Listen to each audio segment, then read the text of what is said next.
কেউ যদি 10 বার সূরায়ে ইখলাস বা কুল হুয়াল্লাহ সূরা পাঠ করে, কয়বার? 10 বার, রাতে দিনে যে কোনো সময় 10 বার যদি কেউ কুল হুয়াল্লাহ সূরা পাঠ করে, আল্লাহ নবী সাল্লাল্লাহু আলাইহি সাল্লামের হাদিসে ওয়াদা রয়েছে আল্লাহ তাআলা ওই ব্যক্তির জন্য জান্নাতে একটা বিশাল প্রাসাদ নির্মাণ করবেন। দুনিয়ার কোনো প্রাসাদ না ভাই, পামজমারার প্রাসাদ না ভাই, এটা কোনো দুবাই বা পৃথিবীর কোনো গুরুত্বপূর্ণ জায়গার লোভনীয় কোনো আকর্ষণীয় কোনো জায়গার প্রাসাদ না ভাই, জান্নাতের প্রাসাদ। দুনিয়ার প্রাসাদ রেখে চলে যেতে হবে, জান্নাতের প্রাসাদ যে একবার পেয়ে যাবে অনন্ত অসীমকাল পর্যন্ত আর তার সেখান থেকে বের হতে হবে না, তার থেকে ছুটবে না। আল্লাহ আমাদের সবাইকে ফজিলত অর্জন করার তৌফিক দান করুন, বলুন আমিন। তাহলে সূরা ইখলাস 10 বার মাঝে মধ্যে পড়তে যদি আমরা চেষ্টা করি, পুরা সূরাটা একবার পড়তে 1 মিনিট সময় কিন্তু লাগে না। কুল হুয়াল্লাহু আহাদ আল্লাহুস সামাদ লাম ইয়ালিদ ওয়া লাম ইউলাদ ওয়া লাম ইয়াকুল লাহু কুফুয়ান আহাদ। কয় সেকেন্ড সময় লাগছে?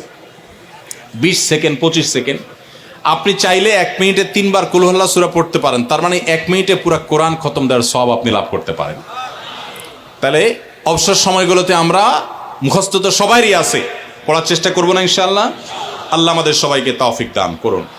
এবং পড়ার পাশাপাশি এই সূরাতে আল্লাহর একত্ববাদের কথা বলা আছে, মূল বিষয়টা সেটা, শুধু সওয়াব আহরণ করাই উদ্দেশ্য না, বরং এখান থেকে আল্লাহর একত্ববাদের শিক্ষা নিতে হবে। আল্লাহ একক, কুল হুয়াল্লাহু আহাদ, হে রাসূল বলে দিন তিনি আল্লাহ, তিনি একক, তার কোনো অংশীদার নাই, তার কোনো পার্টনার নাই, তিনি কারোর প্রয়োজন তার হয় না। আল্লাহুস সামাদ, তিনি কারোর মুখাপেক্ষী না, বরং সবাই তার মুখাপেক্ষী।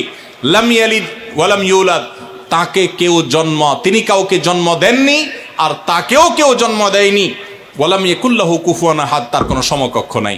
ভাইরা আমার, আমাদের সমাজে এক শ্রেণীর নাস্তিক আছে, বরং সকল নাস্তিক ইসলাম এবং মুসলমানদের প্রতি বিদ্বেষ লালন করে, তাদের বড় অংশ।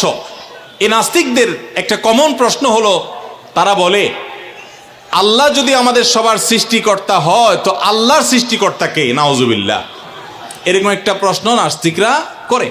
নবী সাল্লাল্লাহু আলাইহি সাল্লামকে কোন মুফাসসিরদের মতে এই প্রশ্নটাই করেছিল ইহুদিরা। কারা প্রশ্ন করেছিল? ইহুদিরা। সেই জবাবে আল্লাহ তাআলা এই আয়াত নাজিল করেছেন এবং জানিয়েছেন যে আল্লাহ তিনি কারোর জন্ম দেওয়ার মুখাপেক্ষী নন, তাকে কেউ জন্ম দেয়নি, তিনি কারোর মুখাপেক্ষী নন। এখন প্রশ্ন হতে পারে, আচ্ছা আল্লাহ তাআলা তিনি আমাদের সৃষ্টি করলেন বুঝলাম, তাহলে আল্লাহকে কে সৃষ্টি করলো? যেটা নাস্তিকরা করেছে। এই প্রশ্নটা একটা অমূলক প্রশ্ন এবং ভুল প্রশ্ন। এই প্রশ্নটা একটা ভুল প্রশ্ন। কিভাবে ভুল প্রশ্ন? আল্লাহ তাআলা কি সৃষ্টি না স্রষ্টা? সবাই উত্তর দেন। আল্লাহ কি সৃষ্টি নাকি সৃষ্টিকর্তা? আল্লাহ যদি সৃষ্টিকর্তা হন, স্রষ্টা হন, তাহলে তার আবার যদি সৃষ্টিকর্তা খোঁজেন, সৃষ্টিকর্তার জন্য যদি আবার সৃষ্টিকর্তা খোঁজেন, তাহলে তিনি তো আর সৃষ্টিকর্তা হলেন না, তাহলে তিনি সৃষ্টি হয়ে গেলেন। কথা বুঝেন নাই? যার স্রষ্টা থাকে তাকে সৃষ্টি বলে।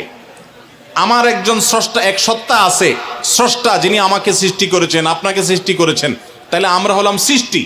যাকে কেউ সৃষ্টি করে তিনি হলেন সৃষ্টি। আমাদের আল্লাহর যদি আরেকজন স্রষ্টা আপনি খোঁজেন, তার মানে আপনি আল্লাহকে সৃষ্টি মনে করতেছেন। আসলে আল্লাহ তো সৃষ্টি না, তিনি হলেন কে? স্রষ্টা। স্রষ্টার আর কোনো সৃষ্টিকর্তার প্রয়োজন।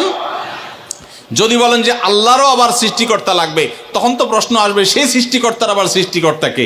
এইভাবে তো অনন্ত অসীমকাল পর্যন্ত যেতে থাকবে, এটা তো হতে পারে না।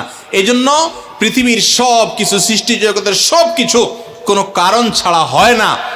এক মহান সত্তা আল্লাহ রাব্বুল আলামিন, তিনি এমন এক সত্তা যে তিনি নিজে সব কিছু সৃষ্টিকর্তা, তাকে কেউ সৃষ্টি করেন নাই। তার আগে চিন্তা করে যদি আপনি হয়রান হন তো আল্লাহর কাছে পানা চাইবেন, বরং এই চিন্তা না করে আপনি আল্লাহর প্রতি ঈমান আনবেন, শয়তান থেকে পানা চাইবেন। এই যে 3 কুল, এই 3 কুলের আমল এত গুরুত্বপূর্ণ যে আপনাকে শয়তান যখন মনের ভিতর আল্লাহর অস্তিত্ব নিয়ে বাজে চিন্তা করায়, আমাদের কাছে যেসব প্রশ্ন আসে আজকাল, শত শত প্রশ্ন আসে যে হুজুর হঠাৎ করে মনের মধ্যে আল্লাহ সম্পর্কে বাজে চিন্তা আসে, খারাপ চিন্তা আসে, খারাপ কথা মনের মধ্যে আসে, এটা শয়তান করা।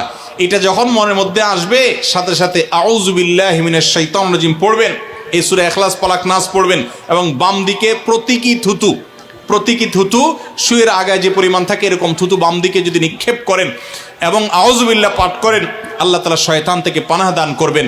এবং মনে রাখবেন, মুসলমানের মনের ভিতরে আল্লাহ সম্পর্কে বাজে চিন্তা আসলে বুঝতে হবে যে ইবলিস হাজির হয়ে গেছে। কে হাজির হয়েছে?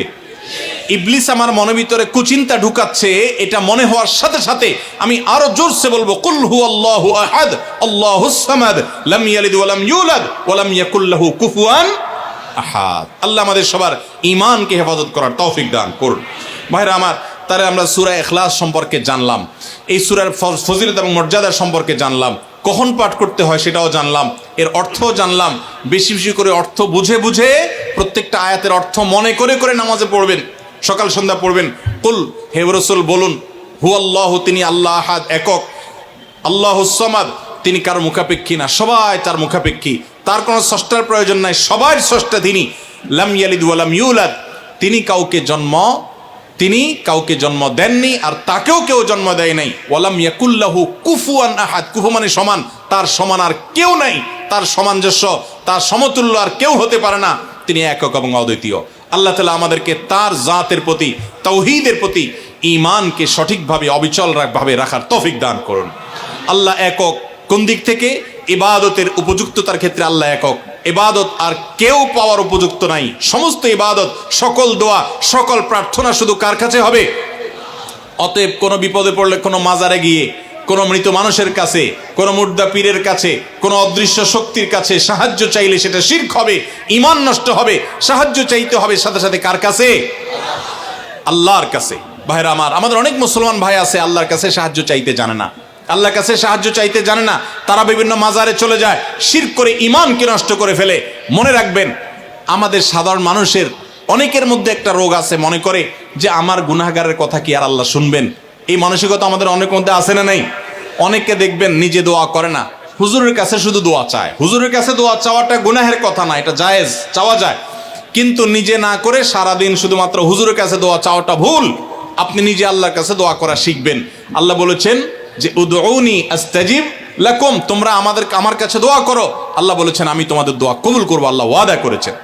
আপনি যত নাখান্দা মানুষ হন, আপনি যত সাধারণ মানুষ হন, আমরা যত গুনাহগার মানুষ হই না কেন, আমরা যদি আল্লাহর কাছে হাত তুলে, হুজুররা যেরকম মায়ের পেজ দিয়া সুন্দর সুরে সুরে কণ্ঠে আপনার মধুরতা মাখিয়ে, তারপরে আপনার ছন্দের তালে তাল মিলিয়ে কবিতার ছন্দের সাথে আয়াত পড়ে দোয়া পড়ে আল্লাহর কাছে চাইতে পারে, আমরা এত সুন্দর করে চাইতে পারি না, কোনো অসুবিধা নেই। ভাইরা আমার, আল্লাহর কাছে চাওয়ার জন্য মায়ের পেচের কোনো কথার দরকার হয় না, চালাকির দরকার হয় না।